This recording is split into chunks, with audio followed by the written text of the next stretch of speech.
نحمده ونصلي ونسلم على سيدنا ومولانا محمد رسوله النبي الأمين المكين الحنين الكريم الرؤوف الرحيم. أما بعد، فأعوذ بالله من الشيطان الرجيم. بسم الله الرحمن الرحيم. اليوم أكملت لكم دينكم وأتممت عليكم نعمتي ورديت لكم الإسلام دينا. وقال تعالى: إن الدين عند الله الإسلام. صدق اللہ مولانا العظیم. معزز علماء کرام،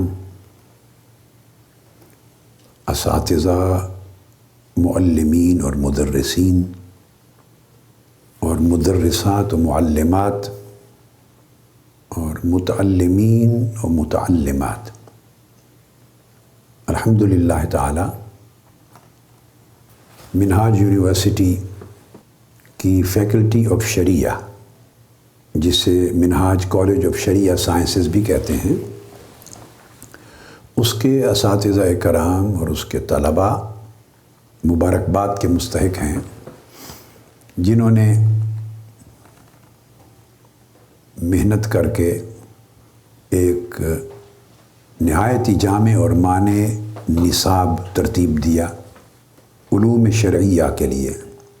اس میں بہت سی نئی کتب کا اضافہ کیا، متداول نصاب پر اضافات کیے اور اسے ایک بین الاقوامی معیار تک بلند کیا. اور جامعہ الازہر سمیت عرب اور عجم کی بڑی بڑی جامعات اور بڑے بڑے علمی اور تدریسی مراکز کے معیار پر اپنے نصاب کو لے گئے. اور اس کام کے مکمل کر لینے کے بعد انہوں نے مجھ سے اس خواہش کا اظہار کیا کہ ہفتہ وار میں بھی کچھ پڑھاؤں اور کچھ درس دوں مختلف علوم میں، فنون میں، اصول میں، فروع میں، تاکہ اس سے اساتذہ کرام کو، معلمین کو اور ساتھ علماء کو بھی استفادہ کا موقع ملے اور پڑھانے والے حضرات کو تربیت و تدریب ملے اور مختلف جہتیں دین کے علوم میں اصول اور فروع کو سمجھنے اور سمجھانے کے لیے وہ روشن ہوں، اور اساتذہ اور طلباء کے جو صلاحیتیں ہیں علمی، فہم کی اور افہام کی، تعلیم کی، تعلم کی، استنباط کی، استدلال کی اور استخراج کی، اور پھر ان کے اطلاق اور انطباق کی صلاحیتیں، یہ فروغ پائیں. تو میں نے ان کے اصرار پہ ان کی اس خواہش کو الحمدللہ تعالی قبول کیا.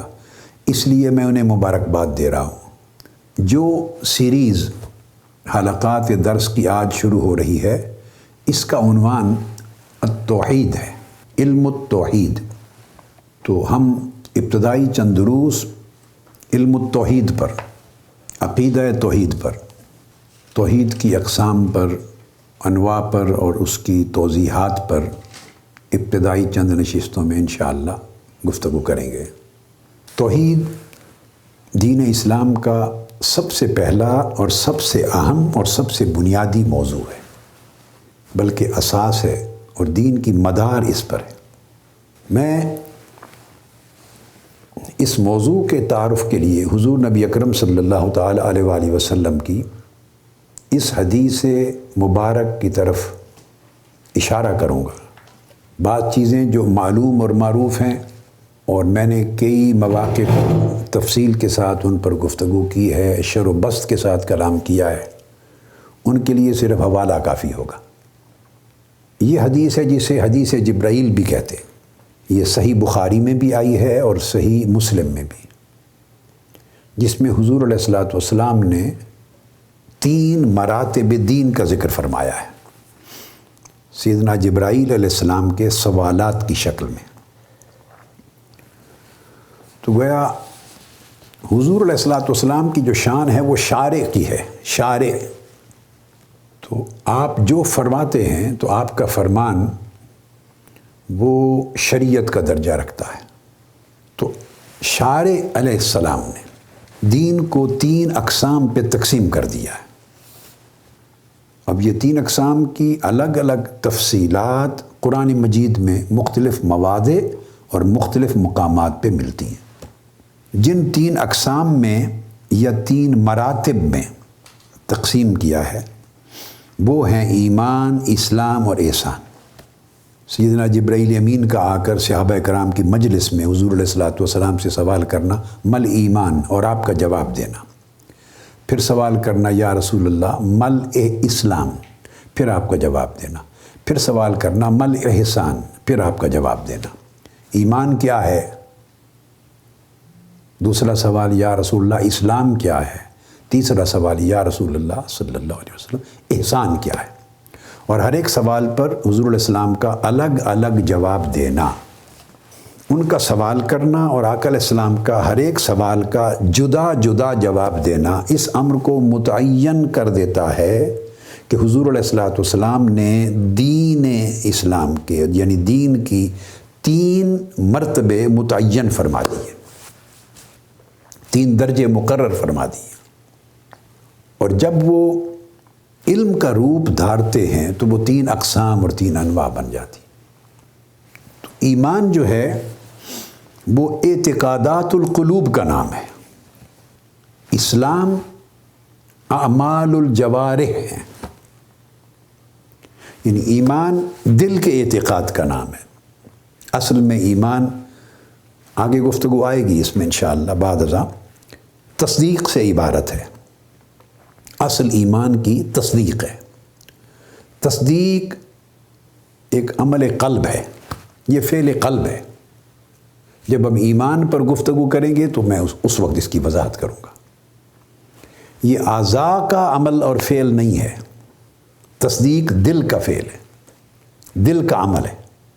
اور یہ جو ہم کہتے ہیں تصدیق بالقلب و اقرار باللسان، اور زبان سے اقرار، یہ اس تصدیق کو ظاہر کرنے اور شرعی احکام میں ثابت کرنے کے لیے ضروری ہوتا ہے۔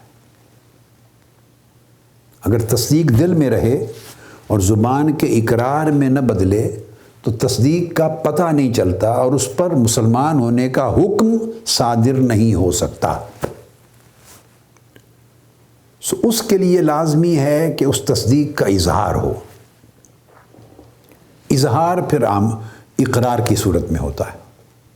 اب اس میں ہم ان ائمہ کے اور اس مکتب فکر کے موضوع کی طرف نہیں جاتے جنہوں نے پھر اعمال کو بھی ایمان کا حصہ قرار دیا۔ یہ ایک طویل زمانہ صدیوں تک بحثیں نہیں کہ ایمان صرف اقرار اور تصدیق ہی کا نام نہیں، اعمال کا بھی نام ہے۔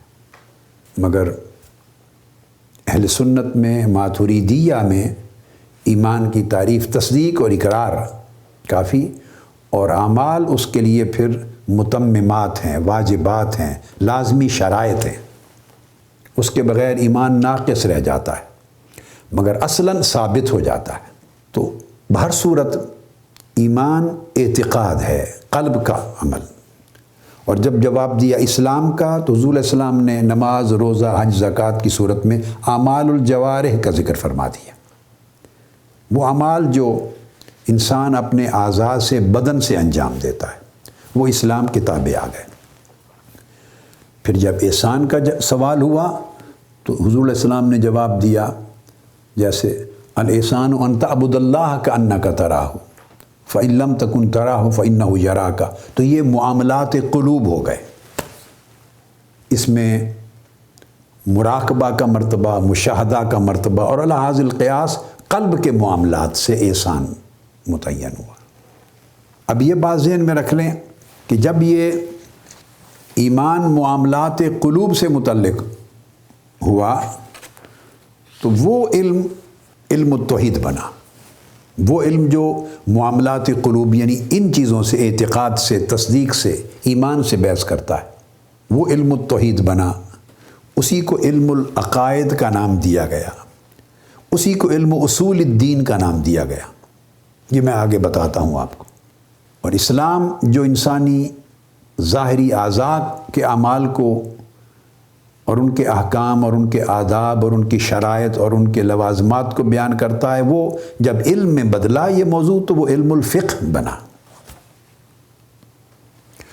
اور معاملات قلوب کہ دلوں کا معاملہ اللہ کے ساتھ کیسے ہو، جب یہ چیز آئی تو اس کو تصوف کو، جب یہ علم بنا تو اس رقم لکھا گیا اور پریکٹس میں لایا گیا اور اس کی تفصیلات وضع کی گئی تو یہ علم التصوف قرار پایا۔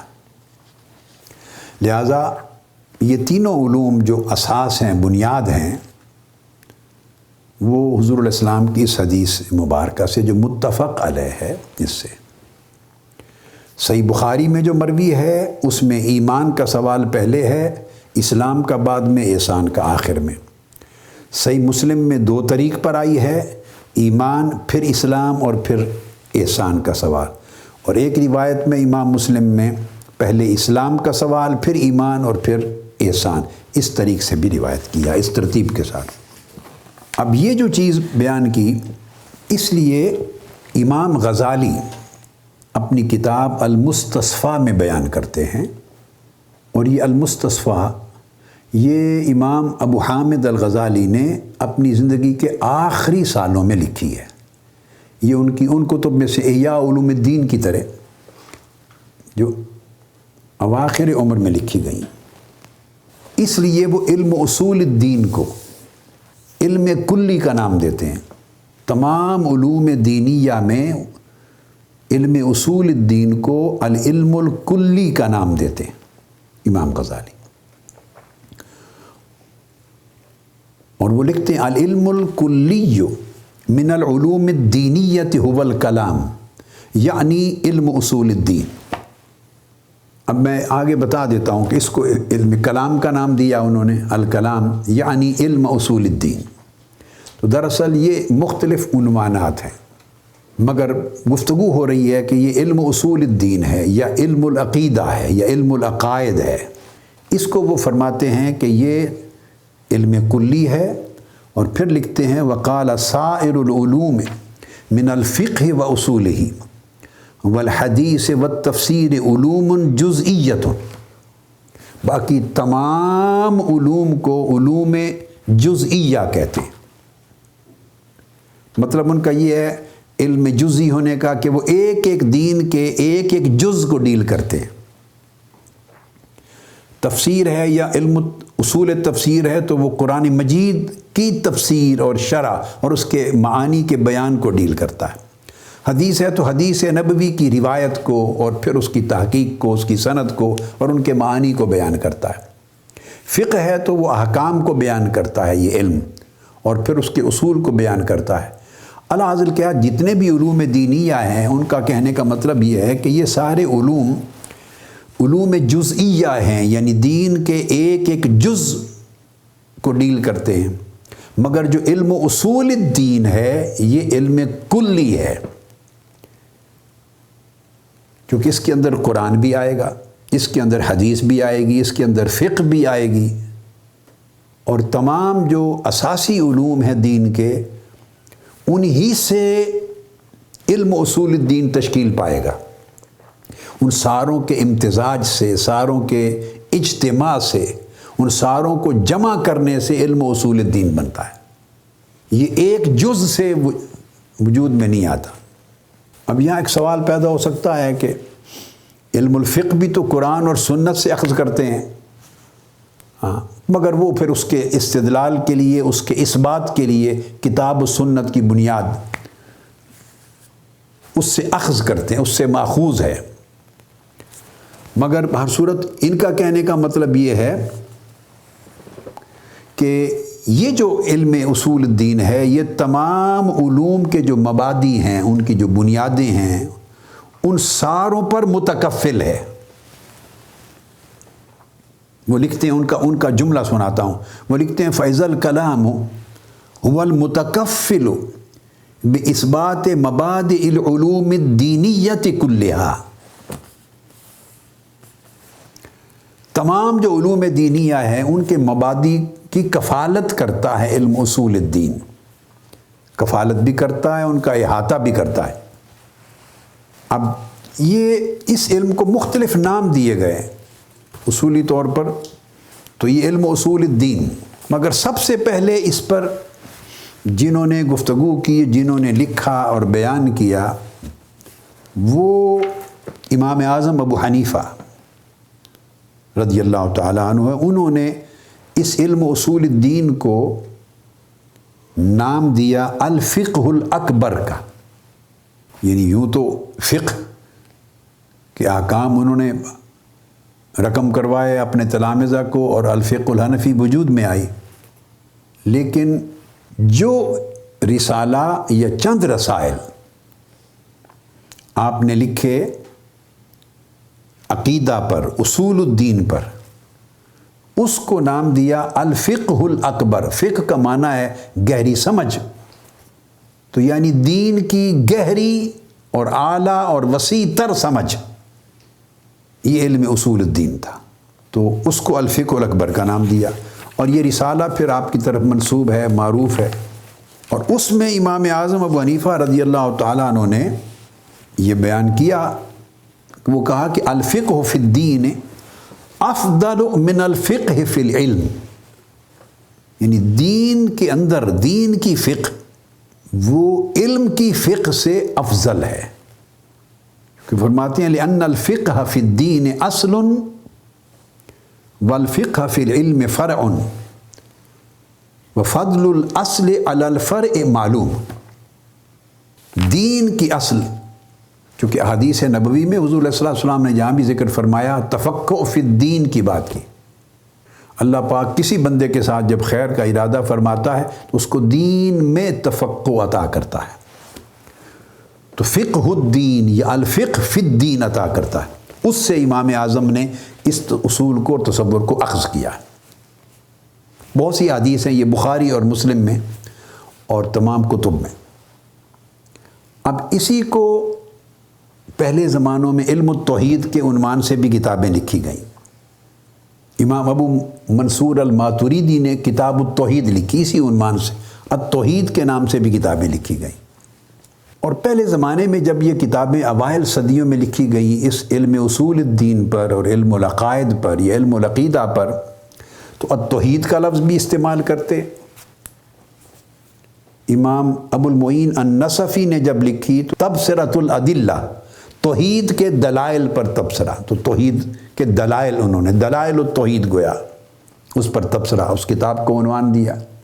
اسی زمانے میں الشریعہ کے عنوان سے بھی کتابیں لکھی جاتی، اور مضمون ان کا چونکہ یہ علم کلی ہے تو بہت ساری اصطلاحات اس کو دی گئیں، بہت سے عنوانات دیے گئے۔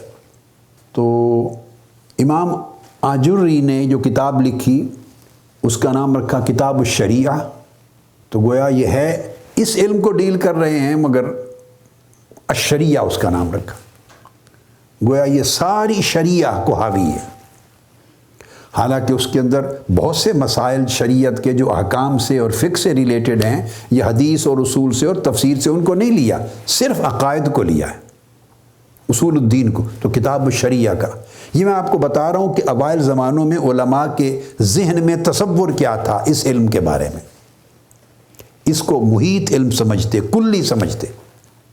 اچھا، پھر بہت سے ائمہ نے کتابیں لکھی السنہ، یعنی التوحید بھی اس علم کو نام دیا، علم التوحید، اور علم الشریعہ بھی نام دیا، السنہ بھی اس کو نام دیا۔ ابن ابی حاتم نے لکھی السنہ، پوری کتاب احادیث نبوی سے اس بات کیا ہے ہر چیز کا، مگر موضوع اس کا عقیدہ ہے۔ تو یہ اصطلاحات استعمال کرتے تھے، اور ساتھ ہی ساتھ اس زمانے میں اور بعد کی صدیوں تک کچھ علماء نے عقائد کے لفظ کو بھی استعمال کیا اس کے لیے، تو یہ علم العقائد کا نام بھی اس کو دیا گیا، علم العقائد، اس لیے کہ یہ علم جو ہے بنیادی طور پہ عقائد دینیہ کا تکفل کرتا ہے، اور اس کو عقائد دینیہ کو دلائل کے ساتھ ان کا اثبات کرتا ہے، تو علم العقائد کا نام بھی دیا۔ امام لالکائی نے کتاب لکھی شرح اصول اعتقاد اہل سنہ، انہوں نے اعتقاد اہل سنہ اعتقاد کا نام دیا۔ پھر امام بہقی نے کتاب لکھی اسی علم العقیدہ پر، اس کو اعتقاد کا نام دیا، اسماء و صفات الہیہ کے حوالے سے، مگر الاعتقاد کا نام دیا۔ یہ ساری مثالیں میں نے اس لیے دی کہ ابتدائی 5-6 صدیوں تک جتنی کتب اور رسائل لکھے گئے اس علم اصول الدین پر، پھر بعد میں اصول الدین کے نام سے بھی کتابیں لکھی گئیں، علم الاصول کے نام سے بھی لکھی گئیں، پھر اصول الدین کے نام سے بھی کتابیں لکھی۔ تو میں کتابوں کے دراصل نام نہیں لے رہا، ورنہ وہ فہرست طویل ہو جاتی ہے۔ میں نے آپ کو اس کا جو موضوع ہے اور عنوان ہے اس کی وسعت سمجھائی، صرف اس نکتے کو کہ مختلف ائمہ اور علماء وہ مختلف نام استعمال کرتے رہے ہیں اسی ایک ہی مضمون کے لیے۔ تو اصول الدین کے اوپر بھی اسی عنوان سے کتابیں آئیں، اور اسی ہی علم العقائد کو اور علم اصول الدین کو علم الکلام کا بھی نام دیا گیا، اور اس کو شہرت ہو گئی۔ وہ زمانہ ابتدائی صدیوں کا چونکہ بحث و تمیز کا زمانہ تھا، معتزلہ تھے، ان کا دور تھا، غلبہ تھا، پھر ان کے اعتراضات تھے، پھر ان کے دور کا رد تھا، اور کثرت سے کلام ہوتا تھا صفات الہیہ پر، تو اس کو علم الکلام کا بھی نام دے دیا گیا۔ اور علم الکلام ہمارے ہاں یعنی متکلمین کے طریقے پر یہ نام سارے ناموں پر غلبہ پا گیا۔ علم العقائد کی میں نے بات کی، تو امام طحاوی نے رسالہ جو لکھا عقیدہ طحاویہ جس کو کہتے ہیں، تو وہ بھی عقیدہ کا لفظ استعمال کیا۔ اس طرح امام نصفی نے لکھا تو العقیدہ النصفیہ، اور عقائد نصفی کے نام سے بھی معروف ہوا ان کا رسالہ، جس کی شروع ہیں شرح عقائد نصفی، شرح عقائد نصفی، یا پھر یہ جو عام پڑھایا جاتا ہے۔ یہ مختلف نام آپ نے دیکھا کہ اڈاپٹ کیے گئے، اور ان ایک ہی علم کے اوپر کتابوں کے نام نہیں ہیں الگ، کتابیں تو ہزار لکھی جاتی ہیں ایک موضوع پر، اور ہر مصنف اپنی کتاب کا نام جدا رکھتا ہے۔ کتاب کے نام کی بات نہیں ہو رہی، موضوع کی بات ہو رہی ہے۔ یہ ایک اور کتاب ہے مثلا قاضی ابو اسحاق الصفار کی، البخاری الحنفی ہیں، تلخیص الادلہ، تو ان کی بھی قواعد التوحید، تو انہوں نے التوحید کا نام رکھا توحید کے نام سے۔ اور جیسا کہ میں نے بتایا امام ابو منصور الماتریدی، تو انہوں نے بھی ایک رسالہ لکھا الرسالہ فی العقیدہ۔ یعنی یہ سب نام میں کوٹ کر رہا ہوں استعمال کیے گئے عنوانات اور اصطلاحات۔ الرسالہ الماتریدیہ کے نام سے وہ معروف ہوا، مگر وہ رسالہ فی العقیدہ کے نام سے انہوں نے لکھا۔ یہ امام ابو منصور الماتریدی ہیں، جن کے نام کی وجہ سے ہمارے ہاں احناف جو ہیں وہ اہل سنت کی جو تعبیر کرتے ہیں تو وہ پھر الماتریدیہ کے نام سے معروف ہوتے ہیں۔ یہ 238 میں پیدا ہوئے اور 333 میں وفات ہے۔ امام بخاری کے زملاء میں سے ہیں دونوں، امام بخاری بھی اور امام ابو منصور الماتریدی امام محمد بن مقاتل الرازی کے شاگرد ہیں، دونوں زملاء ہیں، یعنی ان کے کئی جگہوں پر شیوخ مشترک ہیں امام بخاری کے اور امام الماتریدی کے۔ انہی کے زمانے میں پھر یہ امام ابو الحسن الاشعری بھی ہوئے ہیں، الابانہ کتاب کے مصنف، جو 260 میں پیدا ہوئے اور 324 میں۔ ان کی پیدائش تھوڑی امام ماتریدی سے بعد کی ہے، تو وہ ایک زمانہ ہے۔ اور امام نصفی کا میں نے بتا دیا العقائد النصفیہ کے نام سے پھر وہ ان کے رسائل آئے۔ سمجھانا مقصود یہ تھا کہ یہ سارے نام مستعمل ہیں، متداول رہے، اور اب ان تمام ناموں کو علم اصول الدین کی بات بھی سمجھ میں آتی ہے کہ یہ دین کے پورے اصول ہیں، الفقہ الاکبر کی بات بھی سمجھ میں آتی ہے، اور علم التوحید کی بات بھی سمجھ میں آتی ہے، علم العقائد کی بات بھی سمجھ میں آتی ہے، الشریعہ کی بات بھی سمجھ میں آتی ہے، السنہ کی بات بھی سمجھ میں آتی ہے۔ اب ایک سوال پیدا ہوتا ہے، اس کو علم الکلام کیوں کہا جاتا ہے؟ تو وہ یہ اس کی سبب یہ بنی، مین 2 سبب ہیں معروف، لکھنے والے تو کئی اسباب بھی بیان کر دیتے ہیں 3-4، مگر مین 2 سبب ہیں۔ یہی زمانہ جو اوائل صدیوں کا تھا، جس میں امام احمد بن حنبل رضی اللہ تعالیٰ عنہ کا دور اور ادھر معتزلہ کا دور، تو اللہ پاک کی کتاب قرآن پر کہ کلام اللہ مخلوق ہے یا غیر مخلوق ہے، اس پر بحث چل پڑی۔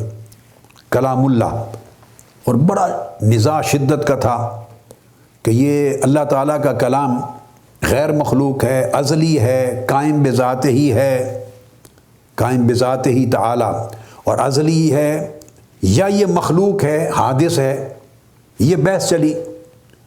تو چونکہ قرآن مجید کو کلام الہی کہتے ہیں، کلام، تو جو بات کرتا تو کہتا یہ مسئلہ کلام میں یہ بات ہو رہی ہے، اور کلام سے مراد کلام اللہ ہوتا تھا۔ کلام اللہ یعنی قرآن کو یہ حادث کہتا ہے، یہ قدیم کہتا ہے، یہ ازلی کہتا ہے، یہ مخلوق کہتا ہے، وہ غیر مخلوق۔ تو یہ کلام الہی پر بات ہوتی تھی، اور یہ پوری دنیا میں اس زمانے میں یہی چیز علم کا اور بحثوں کا اور مناظروں کا اور فتووں کا مرکز و محور بن گیا۔ ایسا مزاج علم کی تاریخ میں رہا ہے کہ بعض اوقات ایک موضوع یا ایک سبجیکٹ یا ایک فتویٰ یا ایک رائے کسی موضوع پر اتنی اہمیت اختیار کر جاتی ہے کہ سارے علم کے باقی موضوعات اہمیت کے اعتبار سے پیچھے چلے جاتے ہیں، اور وہی مرکز و محور بن جاتا ہے، چھا جاتا ہے تمام موضوعات پر۔ ہمارے ہاں بھی ایسے، یعنی یہ تو اب لا علمی کا دور ہے، تو ایسے مزاج آج بھی آپ کو دیکھنے کے ملتے ہیں کہ ایک چیز کو پکڑ کے وہ سارا مدار اس پر کر دیا جاتا ہے، دین کا، مسلک کا، عقیدہ کا، ہر چیز نظر انداز ہو جاتی۔ تو اس طور پہ اس مسئلے کو اتنا، اور وہ یہ مخلوق ہے غیر مخلوق ہے، تو کلام الہی پر چونکہ گفتگو ہوتی تھی، لہٰذا اس پر جو بحث ہوتی تھی پھر دلائل دیے جاتے تھے، منطق کے دلائل، فلسفے کے دلائل، علم کلام کے دلائل۔ تو وہ پھر اس سے علم کلام کی اصطلاح نکلی کہ جتنے دلائل، اعتراضات، ان کا رد شبہات، اپنے موقف کا اثبات، مخالف کے دلائل کا رد، یہ ساری جو گفتگو ہوتی، تو یہ علم کلام، چونکہ کلام الہی موضوع تھا، تو اس کی وجہ سے اس پورے بحث کے مواد اور موضوع کو بھی علم الکلام کا نام دے دیا گیا۔ تو علم الکلام اس نسبت اور اضافت سے بنا۔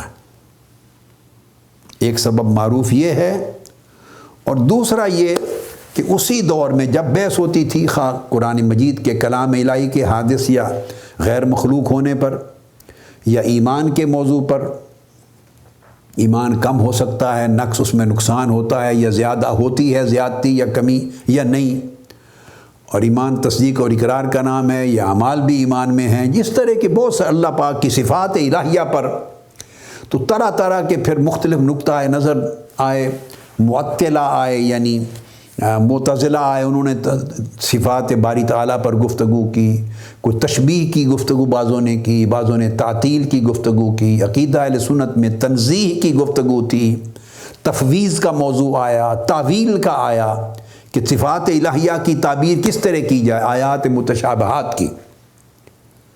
تو کئیوں نے اب بنیادی طور پہ تنزیہ کا عقیدہ تھا، تنزیہ کے ساتھ کئیوں نے اس کو تعویل کے طور پہ لیا، کئیوں نے تفویض کے طور پہ لیا، کئیوں نے تشبیہ کے طور پہ لیا، کئیوں نے تجسیم کے طور پہ لیا، کئیوں نے تمثیل، الغرض یہ طرح طرح کے تھوڑے تھوڑے فرق کے ساتھ جدا تعبیرات بنتی گئیں۔ ہر جگہ جب بحثیں ہوتی تھیں، یہ سب توحید کے موضوع میں تھی۔ جب بحثیں ہوتی تو وہ کہتے کلام فی قضا، کلام فی قضا، کلام فی قضا، کلامہ فی قضا، کلامہ فی قضا، کلامنا فی قضا۔ جیسے فقہ کی کتابوں میں لکھ دیتے ہیں قولنا ھذا، قولنا ھذا، قولہم ھذا، اس طرح کہتے کلامہم ھذا، کلامنا ھذا۔ تو یہ ہمارا قول یہ ہے، ہماری گفتگو یہ ہے، ہمارا موقف یہ ہے، ہماری رائے یہ ہے، ہماری تحقیق یہ ہے۔ تو اس لفظ، اس پورے معنی کے اظہار کے لیے کلام کا لفظ استعمال کرتے، سو علم الکلام اس کا نام ہو گیا۔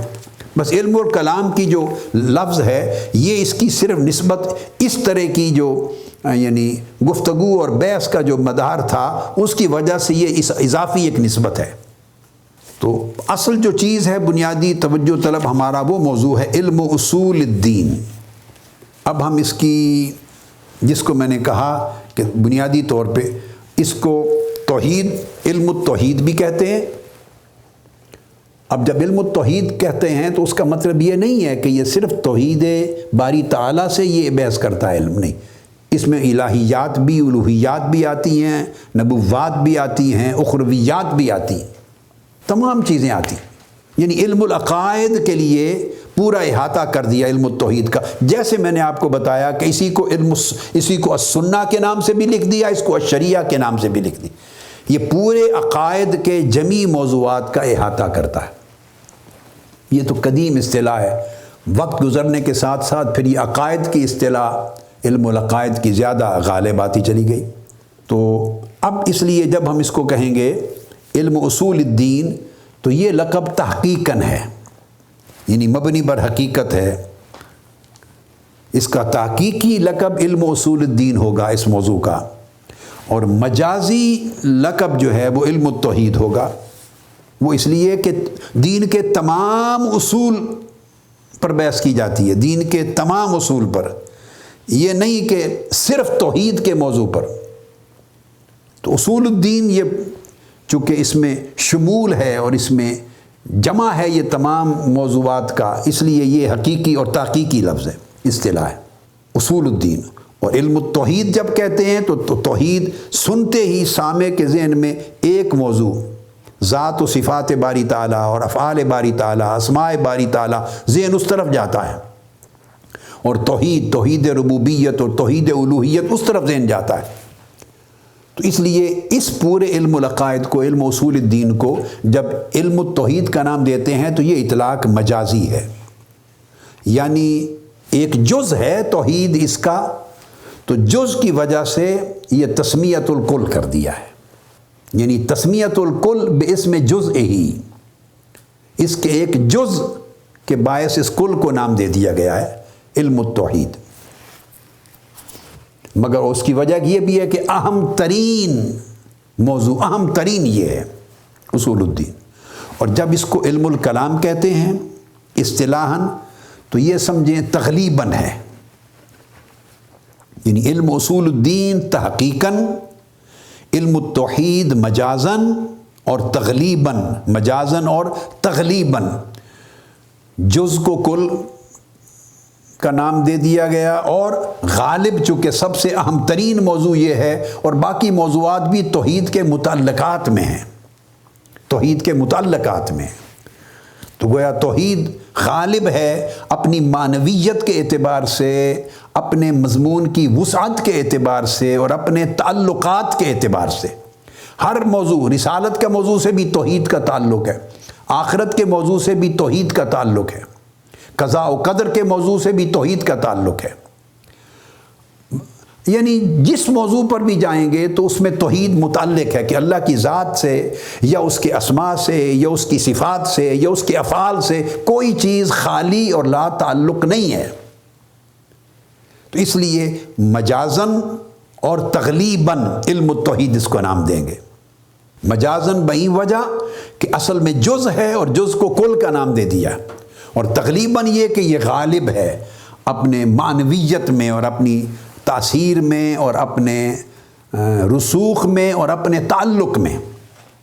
اور جب علم الکلام کہتے ہیں وہ اصطلاحاً ہے، جیسے اصطلاح بن گئی، ایک عام متداول ہو گئی، اور اس کی وجہ میں نے آپ کو سمجھا دی۔ تو یہ کہا جاتا تھا جب بھی کوئی مسائل میں نے آپ کو بتا دی الکلام فی قضا، تو بس اس طرح جب بھی کوئی ہوتے تو وہ اپنے خصوم کا رد ہوتا، کسی قول کو قبول کیا جاتا، جو قوت کا بیان ہوتا کلام میں، شرعیات میں، کسی بھی موضوع میں، تو اس کو کلام کا لفظ عام طور پہ استعمال کرتے۔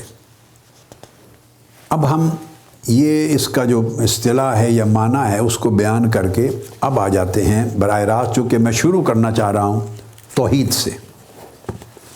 یہ میں نے علم التوحید کا جو اصطلاح ہے اور اس کی دیگر اصطلاحات کے ساتھ تعلق وہ سمجھایا۔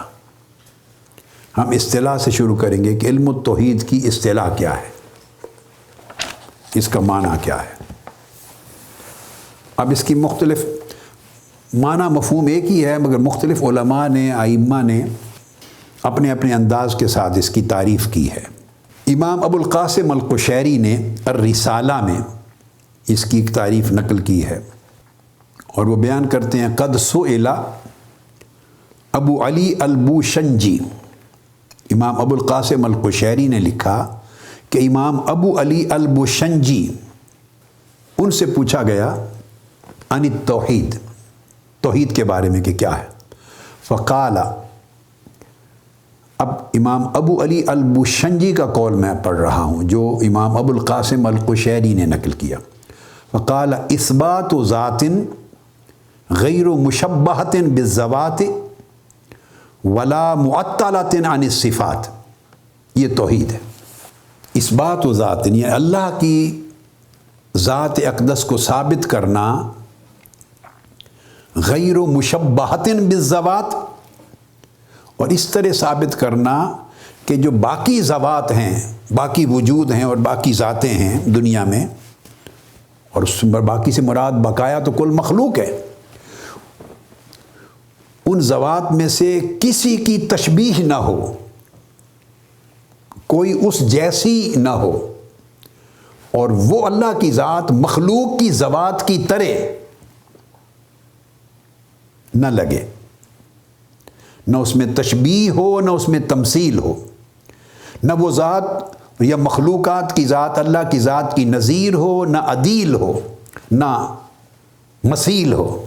تو تشبیہ کی مکمل طور پہ نفی کرتے ہوئے باقی تمام ذوات سے اللہ کی ذات کو ثابت کرنا، ولا معطلۃ عن الصفات، اور جب تشبیہ کی نفی کریں تو نفی کرتے ہوئے ایسا بھی نہ ہو کہ اللہ پاک کی اپنی صفات معطل ہو جائیں، صفات بھی ثابت رہیں۔ اب اس پر آج میں صفات اور افعال پر گفتگو نہیں کر رہا، میں صرف ابھی تعریف پر میں ترتیب سے چلوں گا، جب ان کی باری آئے گی پھر ہر چیز کا جواب اپنے اپنے وقت پر دوں گا، تفصیل کروں گا، تاکہ خلط ملط نہ ہو بحث۔ تو اللہ رب العزت کی صفات ہیں، اور دیکھنے میں اس کی صرف سمع ہے، اللہ کا سننا ہے، اس کی بصر ہے، اس کا کلام ہے، اس کی حیات ہے، اس کا علم ہے، اس کا ارادہ ہے، یہ سب اس کی صفات ہیں۔ وہ سمیع و بصیر ہے، وہ شہید ہے، وہ عالم ہے، وہ علیم ہے، وہ قدیر ہے، وہ حی ہے۔ تو اب وہ دیکھتا ہے، وہ سنتا ہے، وہ جانتا ہے، اور انسانوں کے بارے میں، ملائکہ کے بارے میں، اور باقی مخلوقات جنات کے بارے میں بھی ہے کہ وہ سنتے ہیں، دیکھتے ہیں، جانتے ہیں، زندہ ہیں۔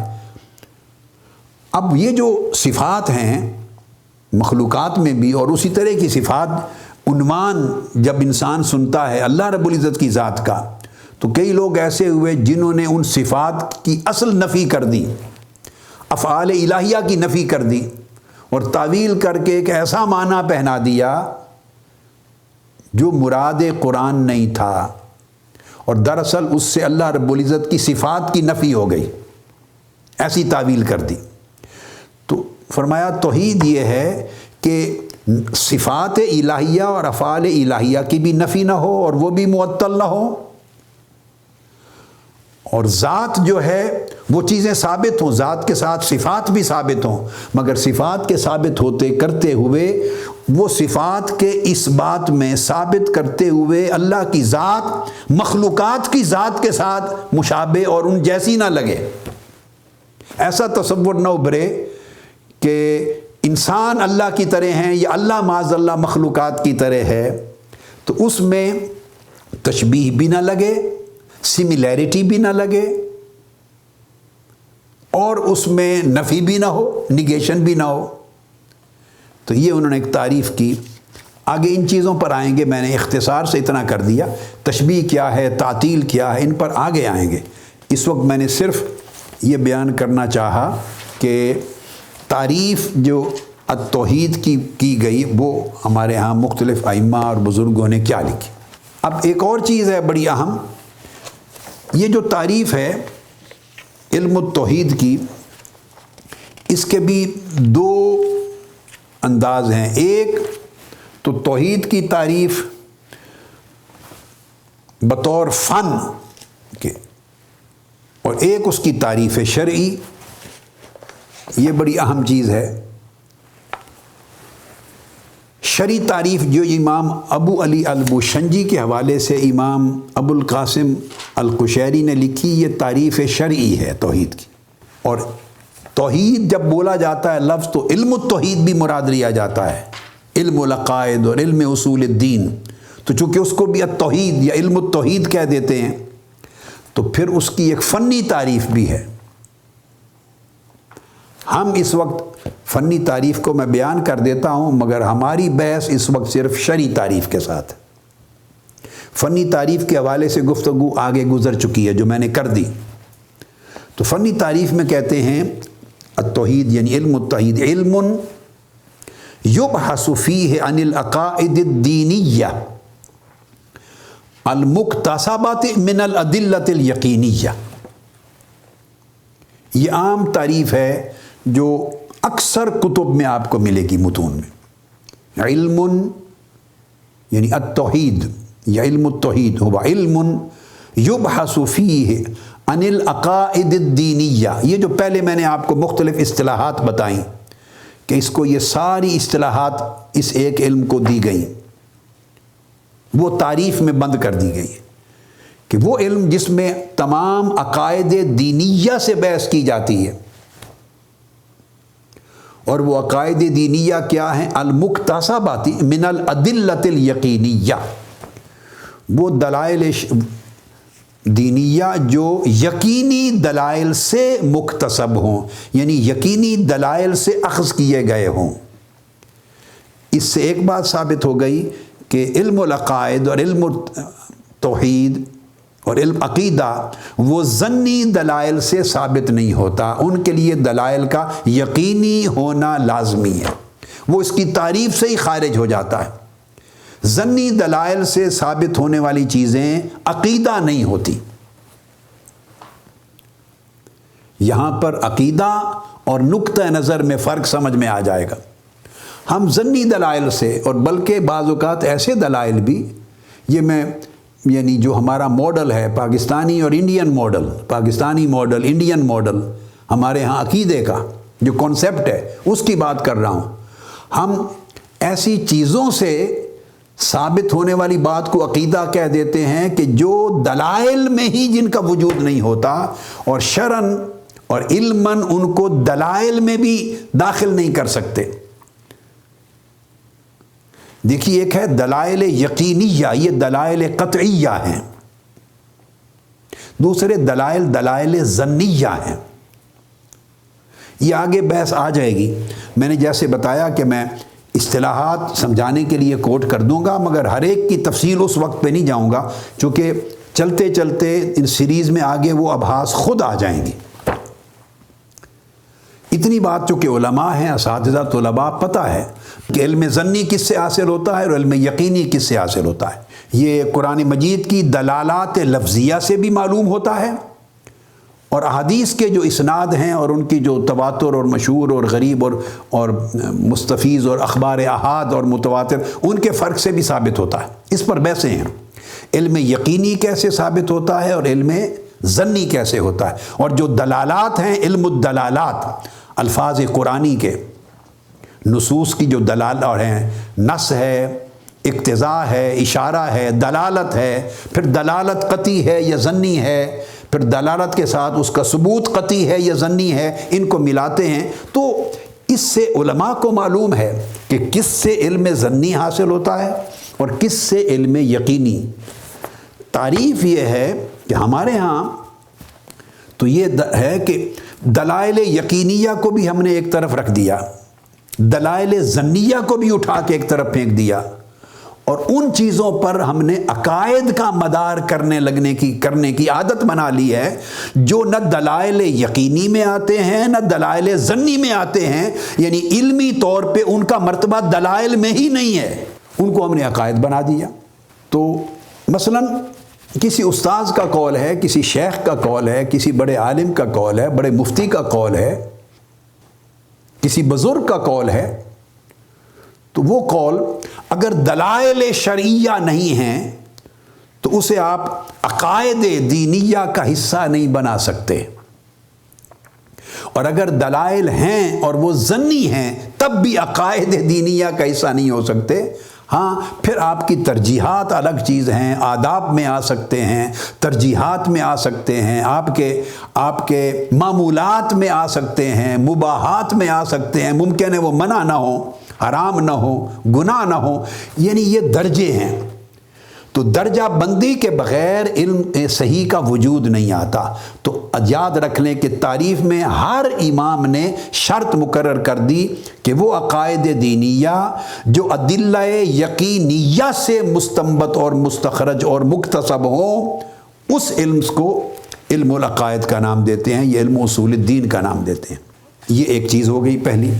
اب اسی طرح جس کی بھی آپ جو تعریف اٹھائیں گے، جہاں بھی اب ایک اور تعریف بھی کی گئی ہے علم التوحید کی، اور وہ یہ علم التوحید کی یا علم العقیدہ کی یا علم اصول الدین کی، یہ ساری چیزیں تو مقصود عقیدہ آ گیا، العقیدہ۔ تو اس کی حد یہ بیان کی گئی ہے، حدہ تعریف کے لیے وہ علم، اب یہ دوسری تعریف دے رہا ہوں، یقتدر بہ علی اثبات العقائد الدینیہ بایراد الحجج و دفع الشبہات۔ یہ جو فنی تعریف میں نے آپ کو بتائی تھی نا، علم التوحید کی یا علم العقائد کی یا علم اصول الدین کی، اس میں بھی کہا کہ یہ وہ علم ہے جس سے آپ کو قدرت حاصل ہوتی ہے، مقتدر ہوتے ہیں عقائد دینیہ کو ثابت کرنے پہ، جس کے ذریعے عقائد دینیہ ثابت ہوتے ہیں بے ایراد الحجج، دلائل۔ اب جب حجہ کہا جاتا ہے، حجج، حجہ کی جمع، یہ دلیل یقینی کو کہا جاتا ہے۔ دلائل یقینیہ حجج ہوتی ہیں، یقینی دلیل جس سے علم یقینی نصیب ہو اس کو حجہ کہتے ہیں۔ تو کہتے ہیں حجہ یعنی دلائل یقینیہ وارد کر کے اور تمام شبہات کو دفع کر کے۔ اب دیکھیے شبہات کو دفع کرنے کا مطلب یہ ہوا کہ دلائل ایسے قطعی اور یقینی ہوں کہ اس کے معنی کے تعین میں کوئی شبہ نہ رہے، شبہ نہ رہے۔ یہاں ظن کے امکان کا خاتمہ کر دیا، ظن کا امکان نہ رہے۔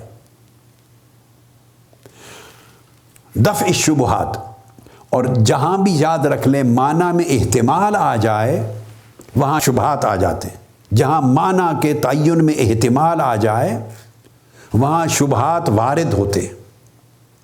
تو دفع الشبہات کا مطلب دو لفظ جمع کیے گئے، اس کا مطلب یہ تمام شبہات کو دفع کر دینا، قطع کر دینا، قلع کما کر دینا۔ تو اب اس کا مطلب یہ ہے کہ اب اس میں احتمال، کئی معنی کا احتمال نہ رہے۔ اگر کئی معنی کا احتمال ہو تو وہ عقیدہ نہیں ہوگا۔ یہ فقہ کی بحث میں باتیں جاتی ہیں، علم الفقہ میں جاتی ہے یہ چیز کہ اس میں اس کا بھی احتمال ہے، اس کا بھی احتمال ہے۔ تو اس احتمالین کی وجہ سے کسی نے اس کو سنت لے لیا، کسی نے مستحب لے لیا، کسی نے اس کو احتمالات کی وجہ سے مکروہ قرار دے دیا، کسی نے حرام سمجھ لیا۔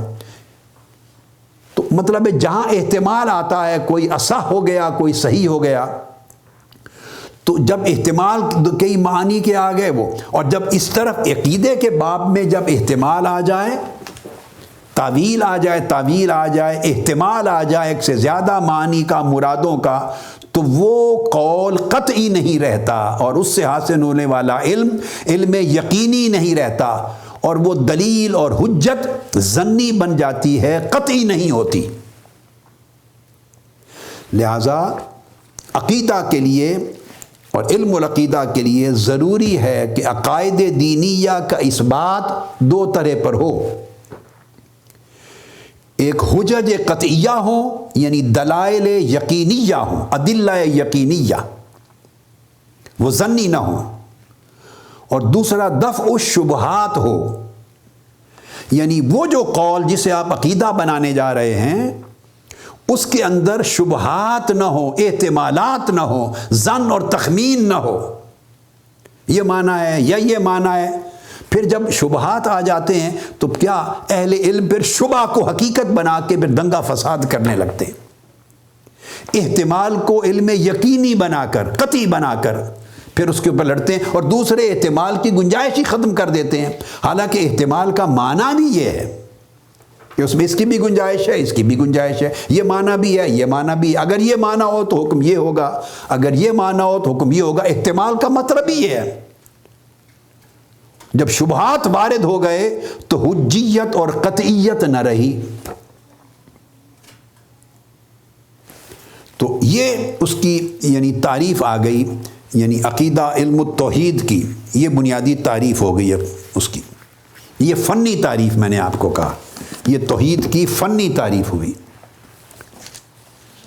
اب اس کی شرعی تعریف کر لیتے ہیں اور اس پر گفتگو ختم کرتے ہیں۔ اگلی گفتگو میں انشاءاللہ تعالی پھر اس توحید علم التوحید کے بیان کی سورہ اخلاص سے کروں گا۔ ابتدا پھر توحید کی وضاحت کی قرآن مجید سے کریں گے، الاخلاص، اور سورہ اخلاص کے ان مضامین کو ہم اپنے ان سیریز میں بیان کریں گے جو میں نے پہلے اپنی کتاب التوحید میں سورہ اخلاص کے تحت درج نہیں کیے، جو اس میں بحثیں کر چکا ہوں۔ وہ آپ کی کتاب آپ کے سامنے آپ پڑھتے اور پڑھاتے ہیں، پڑھ سکتے ہیں۔ اب وہ انگلش میں اس کا ترجمہ بھی چھپ رہا ہے۔ جو چیزیں اس میں پہلے نہیں آئیں تو نئی جہتیں ساری کی ساری وہ اثبات توحید اور نفی شرک کی وہ اخلاص کے حوالے سے توحید کے باب میں کریں گے۔ آج اس کی شرعی تعریف فنی تعریف کے بعد میں وہ سامنے رکھ دوں۔ تو شرعی تعریف میں یہ کہا جاتا ہے کہ توحید جو شرعی تعریف ہے وہ افراد المعبود بالعبادہ ما اعتقاد وحدتہ ذاتاً و صفاتاً و افعالاً۔ توحید کی شرعی تعریف یہ ہے، اب وہ فنی نہ رہی، یعنی بطور علم نہیں لے رہے اب ہم۔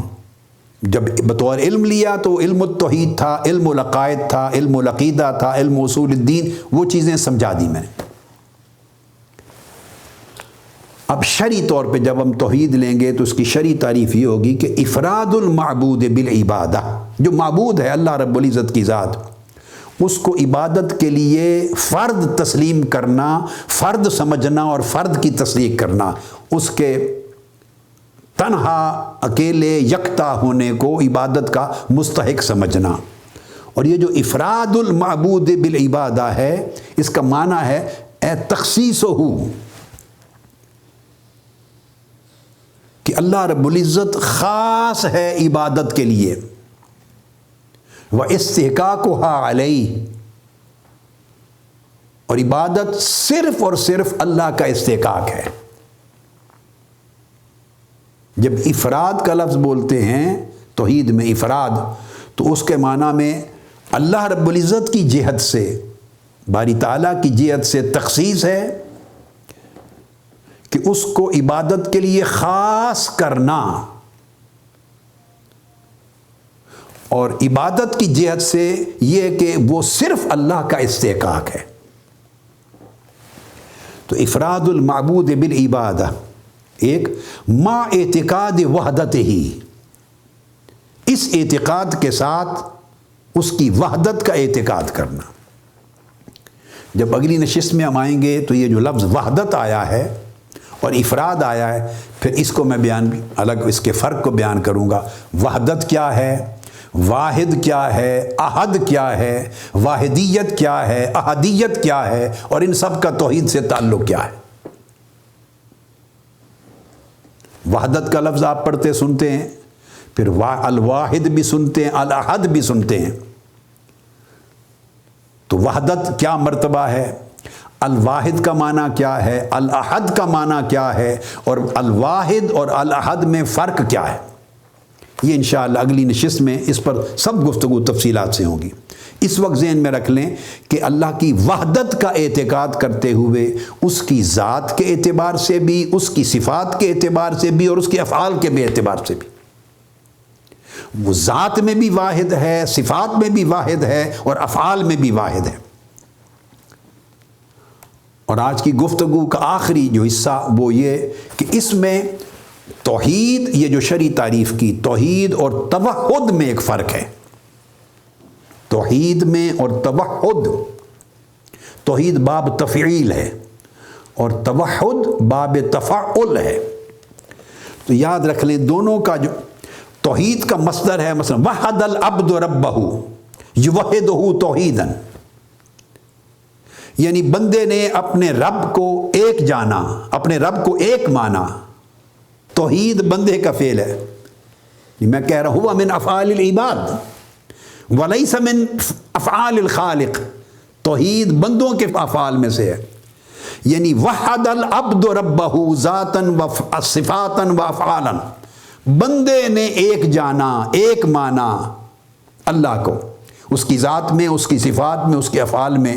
یہ بندے کا فعل ہے توحید، اللہ کا فعل نہیں ہے. اس لیے توحید جو ہے یہ حادث ہے جو کہ بندے کا فعل ہے. بندہ اس کو ایک مانتا ہے. بندے کا اللہ پاک کو ایک ماننا یہ توحید ہے. اللہ کو ذات و صفات اور افعال میں ایک جاننا بندے کا، یہ توحید ہے. اور دوسرا توحد ہے جو خالق اور اللہ کی طرف نسبت ہے جس کی، وہ توحد اس کی مصدر ہے توحد اللہ فی ذاتہ و صفاتہ. یتوحد توحداً، اللہ اپنی ذات، صفات اور افعال میں ایک ہوا. اللہ ایک ہے، یکتا ہے، تنہا ہے. اس میں اب مخلوق کا، بندوں کا جاننا ماننا اس سے کوئی غرض نہیں. جب مخلوق نہیں تھی، عدم تھا، تو توحد تھا، توحید نہیں تھی. جب عالم خلق وجود میں نہیں آیا تھا تو اللہ کی ذات تو تھی، اللہ تھا اور کچھ نہ تھا. جب اور کچھ نہ تھا تو صرف اللہ تھا، تب توحید نہیں تھی، توحد تھا، ایک تھا. تو مطلب ہے اس نے اپنی ذات کو یکتا کیا، تنہا ہے، یکتا ہے، بے مثال ہے. یعنی توحد اللہ فی ذاتہ و صفاتہ و افعالہ. یہ توحد و توحدن کے ساتھ تحت آئے گا. اس کا معنی کیا ہے؟ یعنی اتصف بالوحدانیہ، اس نے اپنے آپ کو وحدانیت سے متصف کیا. وہ ذات تھی وحدہ لا شریک، ایک ذات تھی، ذات حق، اور وحدانیت اس کی صفت تھی. تو اس نے اپنی ذات کو وحدانیت سے متصف کیا تھا.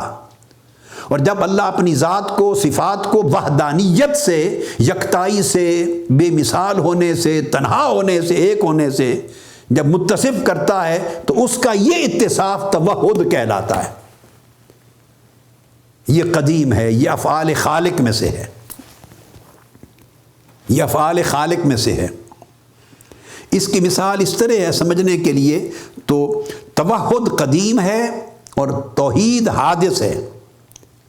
توحید کی مثال ہے تقدیس کی طرح. تقدیس، قدس العبد ربہ، وہ تقدیس اللہ اس کی پاکی بیان کرتا ہے، بندہ اللہ کے قدس کو بیان کرتا ہے. تو قدس یہ حادث ہے، اور تقدس یہ قدیم ہے. تقدس، متقدس. لہذا جو اسم الفاعل ہے نا، قدیم سے جو اسم الفاعل ہے وہ متوحد ہے، اور جو حادث سے ہے اسم الفاعل وہ موحد ہے. اس لیے موحد اللہ کو نہیں کہتے، موحد بندہ ہوتا ہے. مشرک کے مقابلے میں بندہ موحد ہے. توحید کو ماننے والا موحد ہے، شرک کرنے والا مشرک ہے. تو بندہ موحد ہے تو اللہ متوحد ہے. اللہ کی ذات متوحد ہے، وہ قدیم سے اسم فاعل ہے، متوحد. جیسے اللہ متوحد ہے اسی طرح اللہ متقدس ہے. متقدس ہے، مقدس نہیں ہے، متقدس ہے. جیسے ہم مقدس کہہ دیتے ہیں تو متقدس ہے اللہ پاک. تو یہ توحید اور توحد کا جو ایک فرق ہے اس کو بیان کر دیا. اور اسی چیز کو جو میں نے آپ کو کہا کہ فنی تعریف آج توحید کی، یعنی لغوی تعریف جو ہے وہ، یعنی توحید کی جو لغوی بأن الشیء واحد، یہ لغوی تعریف، کسی شے کا ایک ہونا، افراد. افراد یعنی العلم بأن الشیء واحد، یہ لغوی معنی ہے تعریف کا، لغوی تعریف، یہ جاننا کہ کوئی شے ایک ہے، توحید ہے، جاننا کہ کوئی شے ایک ہے، افراد کسی شے کے ایک ہونے کا علم، یہ توحید ہے لغوی معنی کے اعتبار سے۔ اور فنی معنی میں بیان کر چکا ہوں، هو علم یقتدر به على اثبات العقائد الدینیہ مکتسب من ادلتها الیقینیہ، وہ بھی ہو چکا۔ اور شرعی معنی یہ آج کلیئر ہو گیا اس وقت، افراد المعبود بالعبادہ مع اعتقاد وحدتہ والتصدیق بها ذاتا و صفاتا و افعالا۔ تو شرعی معنی کا مطلب یہ ہے کہ کوئی ذات دنیا میں اللہ کے ساتھ اس کی تشبیہ نہیں، متشابہ نہیں، اور اللہ کی ذات میں انقسام نہیں، وہ تقسیم نہیں ہوتی، نہ ذاتاً نہ فعلاً نہ وہماً نہ فرداً نہ تقدیراً نہ فرداً، نہ کوئی صفات اللہ کی صفات کے ساتھ مشابہت رکھتی ہیں، نہ اللہ کی ذات میں تعدد ہے، نہ اللہ کی ذات میں تمیز ہے، ابھی چھوڑے جا رہا ہوں لفظ پھر بعد میں کریں گے، نہ اللہ کی ذات میں تحیز ہے، نہ اللہ کی ذات کے لیے تعدد ہے، نہ اللہ کی ذات کے لیے تجزی ہے، نہ اللہ کی ذات کے لیے تکثر ہے، نہ اس کے جز بن سکتے ہیں، نہ اس کا تکثر، نہ اس کی کثرت ہو سکتی ہے، نہ بہت زیادہ ہو سکتا ہے، نہ اس کا تعدد ہے، بہت افراد بہت زیادہ اللہ نہیں ہو سکتے، اور نہ اس کی ذات کے لیے تمیز ہے کہ حدود متعین کر کے حدود اس کی تمیز کر لیں، یہ ہے اللہ یہاں سے یہاں تک، تمیز بھی نہیں ہے، تمیز نہیں ہے، تمیز نہیں، نہ تحیز ہے کہ کسی کے ساتھ جڑا ہوا ہے، یعنی نہ کسی سے متصل ہے نہ منفصل ہے۔ جب کہا کہ تمیز نہیں تو مطلب ہوا کہ منفصل نہیں، کسی سے جدا نہیں، جب کہا تحیز نہیں تو اس کا مطلب ہے کسی سے جڑا ہوا نہیں، متصل بھی نہیں۔ وہ ذات جیسے اس کی شان ہے اس طرح ہے، تو اس ذات کے اندر نہ کسی کے صفات کا اشتراک مشابہت ہے، نہ کسی کے فعل کا اشتراک ہے، نہ اللہ رب العزت کا کسی کا فعل، نہ اللہ رب العزت کے فعل کے ساتھ نہ خلقن ہے۔ اب جو افعال مخلوق کے افعال کی طرف جو نسبت کیے جاتے ہیں، خلقن سب وہ مالک ہے، مگر وہی فعل جب مخلوق کی طرف منسوب کرتے ہیں وہ کسبن منسوب کرتے ہیں، اس میں مشابہت نہیں۔ لہذا یہ شرعی تعریف ہے توحید کی۔ اب لغوی بھی ہو گئی اور اختصار کے ساتھ فنی تعریف بھی ہو گئی اور شرعی تعریف بھی ہو گئی۔ اب جب شرعی تعریف ہوئی تو اس سے سوال ابھرا کہ چونکہ ایک ماننا ہے بلا تشبیہ و بلا تمثیل، تو پھر واحد کیا ہے، احد کیا ہے، وحدت کیا ہے، اور اثبات توحید اور نفی شرک میں تعلق کیا ہے۔ انشاءاللہ تعالی اس پر گفتگو یہاں سے آگے اگلی نشست میں ہفتے کے روز کریں گے ہم، اور سورہ اخلاص جیسے میں نے کہا اس کو بنیاد بنائیں گے تاکہ تعریف توحید کی، شرعی توحید کی اور نفی شرک کی قرآن پر اس کو قائم کریں۔ وما علینا الا البلاغ، والسلام علیکم ورحمۃ اللہ وبرکاتہ۔ شیخ الاسلام ڈاکٹر محمد طاہر القادری کے آفیشیل یوٹیوب چینل کو سبسکرائب کریں اور بیل آئیکن کلک کریں۔